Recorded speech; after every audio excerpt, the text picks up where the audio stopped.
400 personnes ont participé à cette deuxième édition de la course contre l'abandon.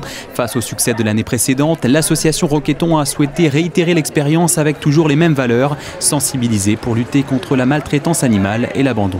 C'est une édition magnifique. Nous avons à nouveau la princesse avec nous, son Altesse, et nous en sommes très très heureux.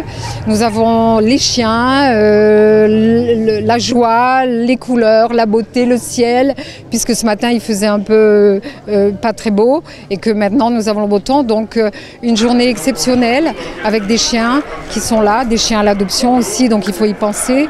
Et puis bien sûr plein d'activités. Conférences, tombola, jeux d'agilité, la fameuse course et même un défilé de mode pour les chiens et des mannequins qui mettent aux enchères leur tenue au profit de l'association. Une activité suivie de près par son Altesse Sérénissime la princesse Charlène, accompagnée de son petit chihuahua. La journée a également été marquée par la présence de Lee Ji-han, grande amoureuse des animaux, venue spécialement de Corée du Sud où elle a permis de sauver pas moins de 2 millions d'animaux. Nous œuvrons pour mettre fin à la cruauté et à la maltraitance infligée aux animaux dans de nombreux secteurs, notamment ceux de l'industrie agroalimentaire, du divertissement, de la recherche expérimentale et plus particulièrement dans le commerce de la viande de chien, qui est l'un de nos principaux combats. Et après 6 années de campagne intensive, nous avons réussi à faire adopter en janvier dernier la loi spéciale interdisant la viande de chien. Nous continuons aujourd'hui à suivre de près sa mise en œuvre. Je suis très honorée de rencontrer la princesse Charlène, de partager notre expérience sur le terrain, d'expliquer comment nous avons fait adopter la loi et comment chacun peut agir en faveur des animaux.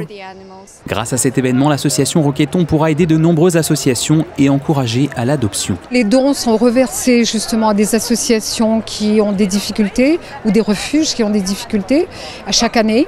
Et donc cette année encore la SPA de Monaco qui n'est pas en difficulté mais qui en a quand même besoin parce qu'elle fait beaucoup d'actions. On a par exemple ramené des chats des incendies de Marseille dernièrement. On a un brin de chance avec Sandrine qui est limitrophe. Et nous avons aussi nos amis pour la vie qui est à Marrakech, au Maroc. Donc on essaye là aussi d'apporter une contribution qui soit quand même efficace pour aller plus loin, pour permettre à ces associations de continuer leur action. L'année dernière, l'association avait réussi à collecter 10 000 €. Nul doute que cette édition 2025 aura également de bons résultats.